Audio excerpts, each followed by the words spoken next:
Hello and welcome to this tutorial for the board game Tinner's Trail. This is the new version from 2021. The original game is from 2008. Here's how it goes. You are going to play 4 rounds and then the game is over. Whoever has the most points wins the game. You get all your points during the game. You get those points by getting tin and copper, then selling that for money, and at the end of each round you can pay money to get points. Again, you play 4 rounds and then the game ends. If you have the most points, you are the winner. Each round is 4 steps. Step 1. Roll the dice to determine what the market price will be for tin and copper. Step 2. You all keep doing actions until every player has passed. Step 3. This is the part where you sell all your tin and copper for money, and you spend that money to get points. Step 4. You prepare the board for the next round. Let me go through that again in more detail. Step 1. Determine what every cube of tin and copper is going to be worth for when you sell it later in the round. You start with tin. Roll the 3 dice.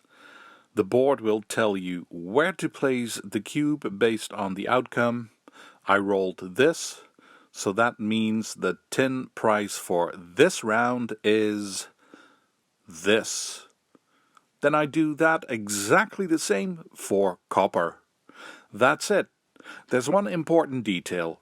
If a cube was all the way to the left, then you add +1 to the outcome of the dice roll. If the cube was all the way to the right, then you subtract 1 from the outcome of the dice roll. That's what this +1 and -1 is for here. Step 2. All the players keep doing actions until everyone has passed. I'll show you how that works in a moment. As soon as you pass, you move your worker token from up here to down here. You put it in the topmost available space. Step 3. When every player has passed, you get to this part. First, everyone sells all their tin cubes and copper cubes. Each cube is worth the price that you determined at the start of each round. You have to sell all your cubes because you can't take them with you to the next round. When you get money, you move your own money marker up on this track around the board. This track is for money and also for points.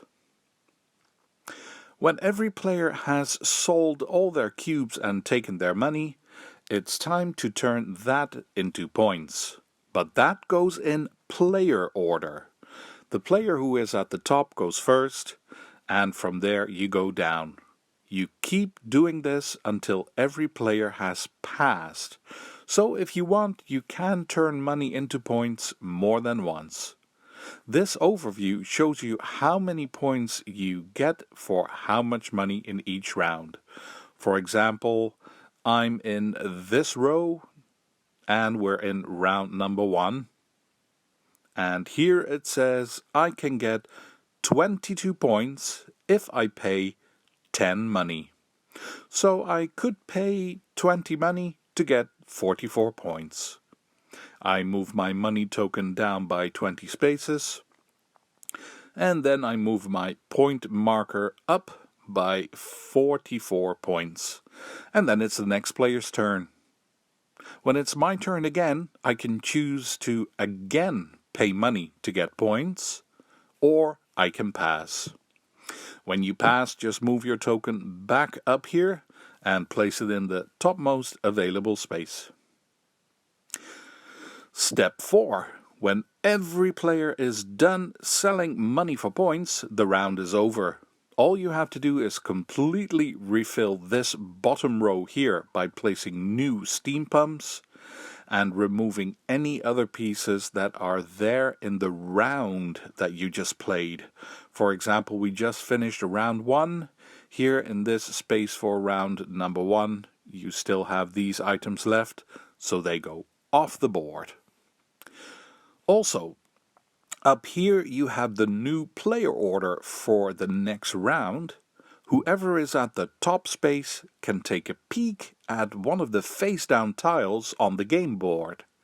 You can place this token with the eye there to remind yourself that you've seen that tile.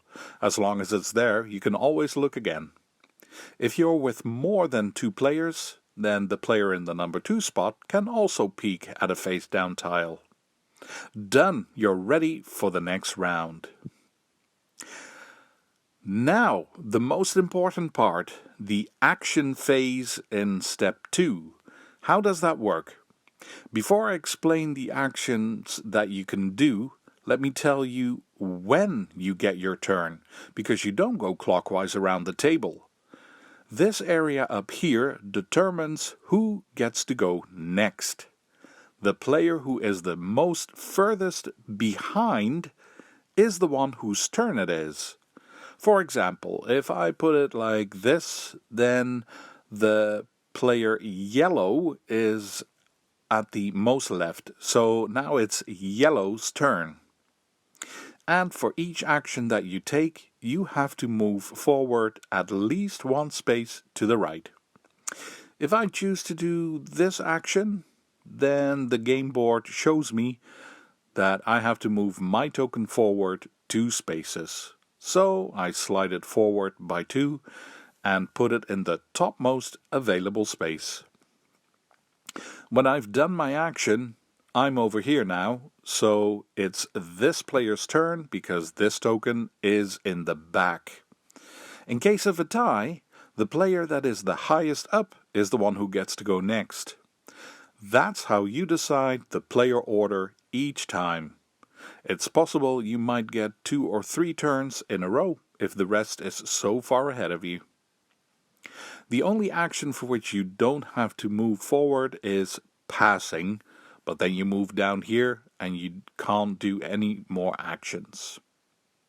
And now the last thing to explain is all the actions. What can you do when it's your turn? When it's your turn, you have all these actions here to choose from. I'll explain the action for placing a mine last because that's the most complicated one. Also, when you place things on the board and the game board has some spaces that don't have these tiles on them, you don't use those spaces, just ignore them. The first action you can choose to do when it's your turn is pass, and then you're out. The next one is sell a pasty. That gives you 1 money. This action is place a miner. Then you take one of these little people, but you don't take it from the big supply. You have to take it from here, from this space, and you take it from the round you are in. We're in round 2, so I take the miner from here. If there is no miner to take, you can't do this action. What the miner is for, I'll explain in a moment. And there can be only 1 miner on each space of the map. Moving on, another action you can choose from is place a train. Again, you take it from here and place it anywhere you like where there isn't already a train. A little extra happens as well when you do that. If you place the train in a space where there is a mine, you can remove up to 2 blue cubes. This is water. You can't have water running into a mine shaft. And then you can remove 1 blue cube from each adjacent area. If you place the train on a space where there isn't a mine yet, you can place 2 of these little round drainage tokens for later. Same goes for each adjacent area that doesn't have a mine. You can place 1 of these there. Next, when it's your turn, you can choose to place a port. That is this boat figure, and you have to take it from here. You can place it anywhere where there isn't a port already, and it must be by the coast. If there isn't a mine there, if there is a mine there, you can remove one blue cube. If there is no mine, you can place this little token instead. Another action you can choose from is placing an aided. Again, you take it from here, but this one you place between two areas. You can remove one blue cube from both areas, and you can place one tin and one copper in both areas. For every area where there isn't a mine, instead of removing a blue cube, you place this little token. And the last action of that same type is getting a steam pump, but that works a little differently. As you can see, the steam pumps are placed below the rest. That's because you don't take the steam pumps from the round you are in, but you take the steam pumps from the rightmost space. And you don't take just one, you take all the steam pumps. And you don't place them on the board, but you immediately put them back into the supply. If you took one steam pump, then you can remove one blue cube from anywhere on the board. If you took two pumps, then you can remove up to two blue cubes. If you took three pumps, then you can remove 3 cubes from the board. 2 more actions to go. When it's your turn, you can choose to extract ore. You choose one area where you have one of your own mines. You can't take cubes from the supply, only the cubes that were placed on that particular space on the board. It's up to you which ones you take. If you only have a mine, you can take 2 cubes. If you also have a miner there, you can take 1 additional cube. If you have a train there, you can take 1 additional cube. If you have a port there, you can take 1 additional cube. Pick up all the cubes you're allowed to take and place them in front of you. But can you just take all these cubes for free? No, maybe not. For each blue cube that is there in that area, you have to pay 1 money per tin or copper that you take. For example, if you got to take 4 cubes, and there are 2 blue water cubes in this area, then you have to pay 8 money. So try to get rid of those blue cubes. If there aren't any, you don't have to pay anything. So again, sell a pasty to get money, place a miner, a train, a port, or an added, take steam pumps to remove water, or use one of your mines to get tin and copper. The last action to explain is placing a mine. You need to have mines on the board to get tin and copper. You need tin and copper to sell for money. You need money to get points. So, how do you get a mine on the board? That's not easy. When it's your turn, you can choose the Build a Mine action. But that doesn't mean you get to do that. First, you have to open a bid. You take this auction pawn and place it on an area that has a tile on it, but no mine. There can be only 1 mine per area. Now, you've chosen an area where a mine can be built. But you and the other players have to bid for it. Maybe it goes to you, maybe it'll end up going to another player. The person who gets to build that mine in the end is the player who has to move his worker or her token forward. So, only players who can still do that are allowed to take part in the auction, and no one can bid more money than they have. Then, before you make your opening bid, you have the option to play one of your cards. Yes, there are also cards in this game. You have your own hand of cards, and this is when you can use them. You can use a card if it's a card specifically for the zone that you want to build a mine in. You have zone A, B, C, and D. You also have these wild cards. You can use those for any zone. You can also only play a card if the tile on that particular space is still face down. If it's already revealed, you can't play a card. And you may only play a card if at least one other player is capable of joining you in this auction. If you already know that no one else can join, then you can't play a card. And why would you play a card? What is it for? If you win the bid, then you get the bonus of whatever it says on the card for free. If you lose the bid, then half of the money that was bid by the other player goes to you. And if you play the card, then you get to peek at the tile to see what it has to offer before you start the auction. So, you've placed this auction pawn on a space to indicate it's open for bidding to build a mine. And then maybe you have also chosen to play a card. Now the bidding can finally start. If you are the one to start this action, you are the one who will make the opening bid. You have to bid at least one money, plus one additional money for each player who has already passed.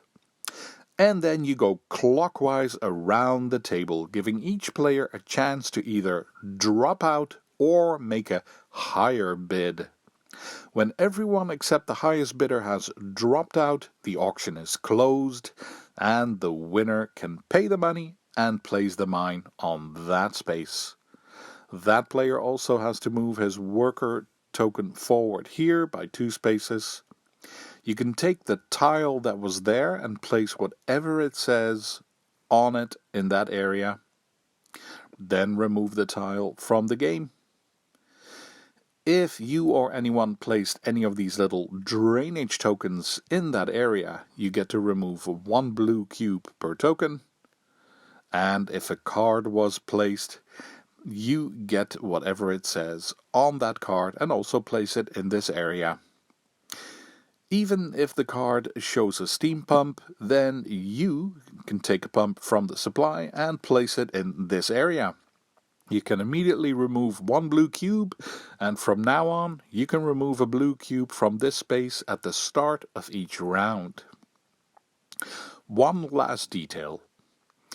If you were not the person to initiate an auction, but you are the one who won it by bidding the most money, then you have the option to play a card from your hand. But you can only do that if the other player had the option to play a card but chose not to do so. And for you it's not free. You have to pay the money that's written on the card. And that was how you build a mine. I won't repeat it. And if you are playing with only 2 people, then please check the rulebook for how things go a little differently with this action. Because then we can wrap it up. This is how you play the new edition of Tinner's Trail.